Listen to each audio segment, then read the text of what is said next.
Very good. Thanks, Nanette, and all of our authors. Now I'd like you to join me back on screen for the Q&A session. Also, I'd like to welcome Federico Mangio, who is a postdoctoral fellow, research fellow in marketing from the University of Bergamo in Italy.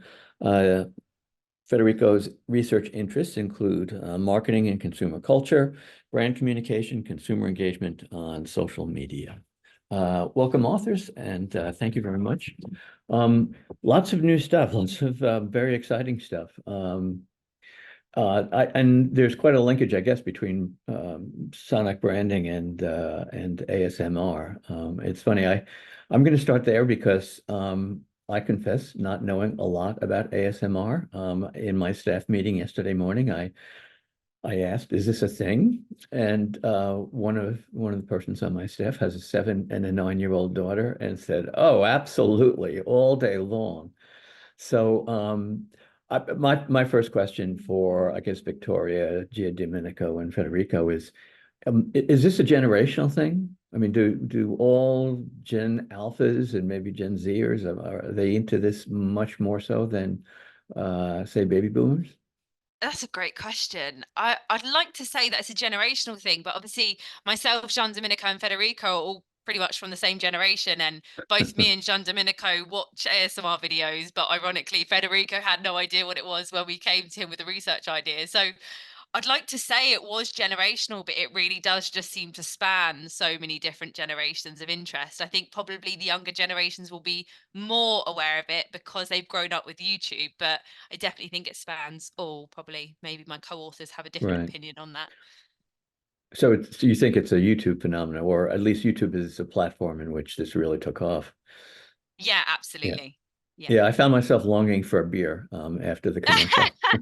Yeah, I think everyone found that advert a little bit weird after the Super Bowl. It very much brought ASMR to the masses, and bearing in mind a lot of the masses didn't know what it was. They were like, "What is this? It's so weird." So it's Right. a very interesting example to look at because it really was at the forefront of everyone, and it is such a small community that are actually interested in it. So it's quite an interesting way that they did that, actually. Yeah.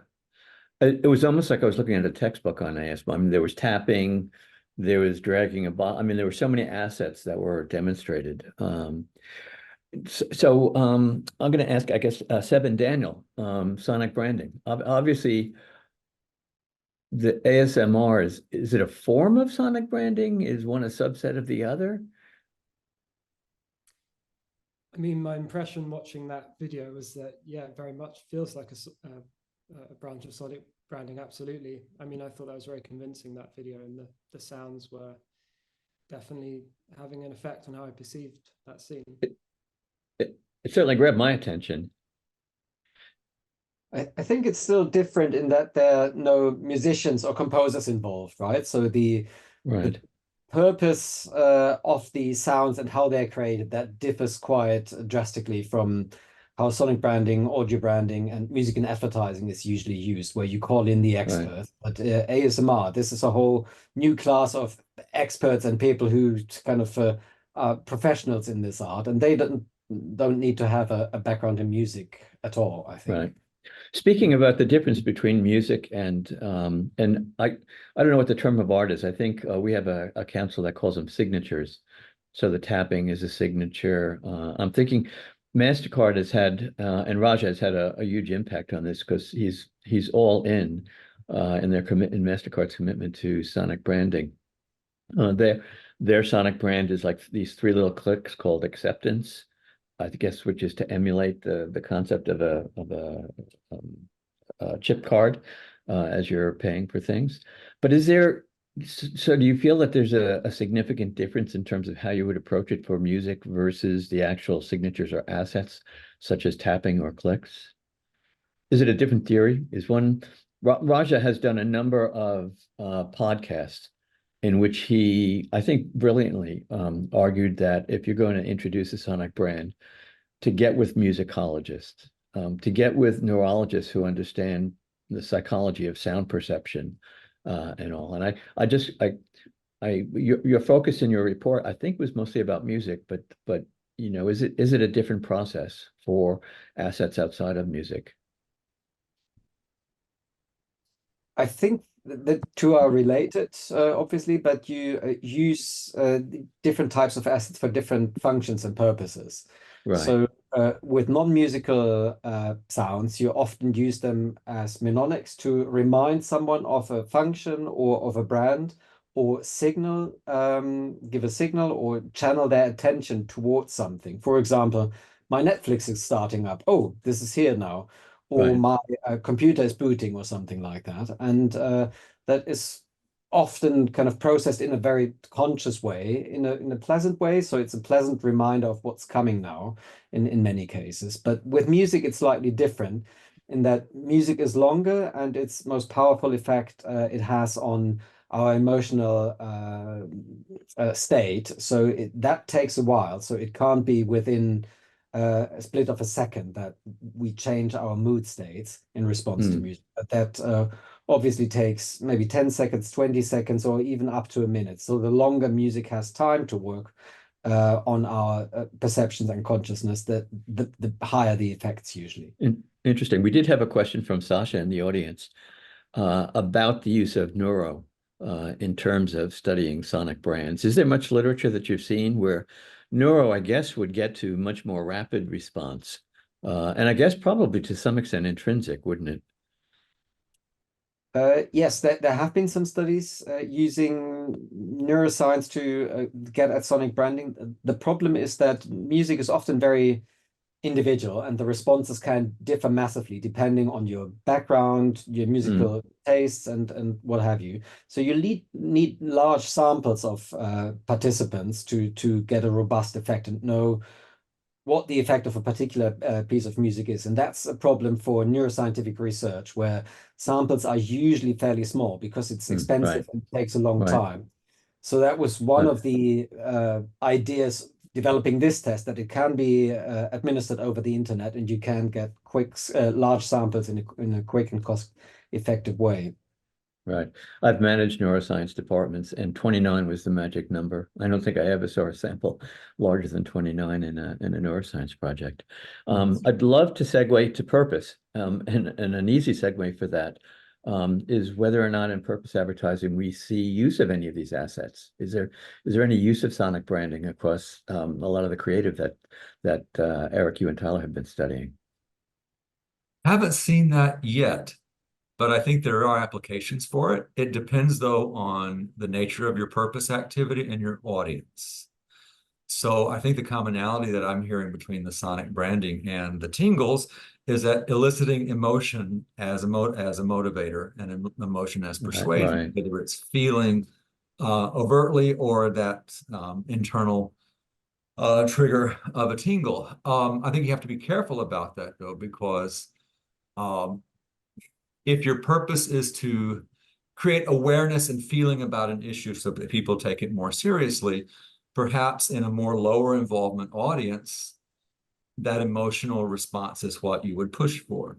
Goes back to the good old FCB grid kind of analysis here. But if you're talking about one of those high issue involvement audiences already, they may kind of feel that the emotional angle might be a little sellout, a little cheap, and because they really want you to show them what you're doing. Prove to me that what you're doing matters. And if you're telling me you're changing people's lives because of the shoes that you're selling, and you're changing a community with new water systems and that degree of purpose activity, it moves from storytelling to story showing. And so those audiences really want to see the details of the real impacts. Well beyond feeling. I see. We have a lot of questions coming in from the audience. So on the purpose presentation, we have a question here. As brands think about their CSR efforts, do you have any recommendations for emergent brands looking to close that credibility gap? The emergent brands have two things to do.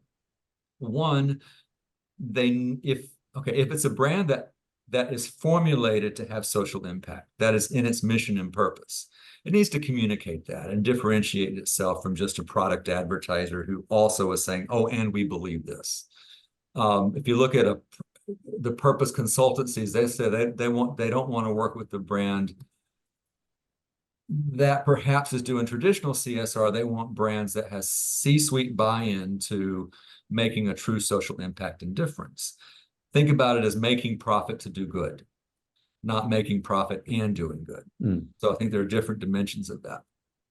So the second thing, so show me what you're doing to prove to me that what you're doing matters. Number two, Tyler and I are really looking at this. Are there frames we can use to find consensus among low consensus issues?